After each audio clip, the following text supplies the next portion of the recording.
naman, pakinggan ng walang tunog, aralin ang lahat, at kalimutan din ang lahat. Aralin ang daan, at hanapin ang sariling daan. Ang musikero ay maaaring magtaglay ng kung fu o ang makata na gumuguhit ng mga litrato gamit ang mga salita na nagpapaluha sa emperador. Maging ito ay matatawag na kung fu. Ngunit huwag mo na itong pangalanan ng iyong kaibigan dahil katulad ito ng tubig. Wala na mas lalagdag pa sa tubig. Ngunit kaya nitong nagpasa ng isang bato. Hindi ito lumalaban. Dumadalo ito, paikot sa kanyang kalaman. Walang forma, walang pangalan. Ang totoong guro ay nanananan dito. Tanging ikaw lang ang makapagpapalaya rito.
Masdan ang kalupitan ng pinuno mo.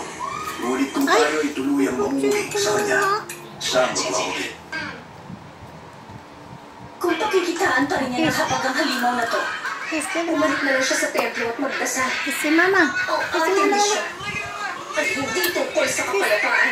Bumalik ka na sa iyong ama at ina. Isa ka lamang hamak na kasi. Patay na sila. At hindi na siya batang kasi. Si Mama, dali. Kiss na. Hindi na ngayon. Kiss si Mama. Ay. Oh, yun na. May pagkano ko. Ay isang opisyal ng gobyerno na lumalaban sa pinuno. Kiss pa. Isa pa. Isa pang kiss. Kaya Marte. kung magsilbing halimbawa, isinuha niya ang kanyang buong hukbo ng gabi niyo. Anak lang. Napakaraming pulpong ng sundalo ang bumaba mula sa bundok ng 5 elemento papunta sa lupain ng gitnang kaharian.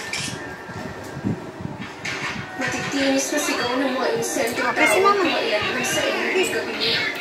Kiss. Nang matapos nito, ang Kari ko po. Nananampal. Kiss muna. Kiss. silang kabahayan. At ang isang nahihintay sa bata ay tinago sa balon ng kanyang ina. Madali na. At ang ina niya ay walang awang pinatay. Gamit ang palasyo ng pinuno.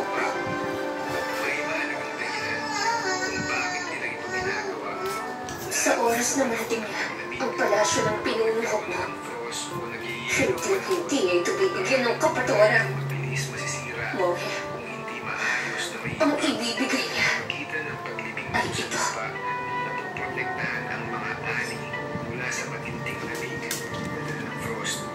Isang tulad na kayang pumatay ng isang immortal.